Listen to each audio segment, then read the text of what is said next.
Aka, assalomu alaykum. Tinchmisiz? Salomatmisiz? Vitamindan yana olib kelyapmiz sizga. Tinchmisiz? Qanaqasiz? GPS taqib qo'ydik endi. Yo'q, Aka, buni ilgari ham olgan ekansiz. ha, ilgari internetdan zakaz qilib olgandik. Buni olishdan oldin farzandingizda nima muammolar bor edi aka? Farzandimda hop, o'sha gijjasi borligini bildik. Bo'yi past edi. Tengqurlariga nisbatan. Buni ichgandan keyin o'zgarish zo'r bo'ldi. Nimalar o'zgardi? Hop, ichida g'ijirlashlar yo'qoldi. Hop, tengqurlar orasida hop sal hali uyqusiz bo'lib qolardi, asabiy bo'lib qolardi.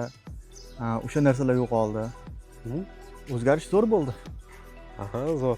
Aka, bu mahsulotni o'zi qayerdan tanishgandingiz? Kim sizga tavsiya qilgandi o'zi? Xo'p, buni o'sha Instagramdan, internetdan ko'rdik. Hammaga tavsiya qilaman zo'r narsa ekan. Mana shu qizchalari ichgan ekanda mana. Mana shu qizchamidi? Aha. Hozir zo'r o'zgarish bo'lyapti. Zo'r. She'rlarni zo'r yodlaydi hozir. Aha. Aqliy tomondan ham zo'r ekan.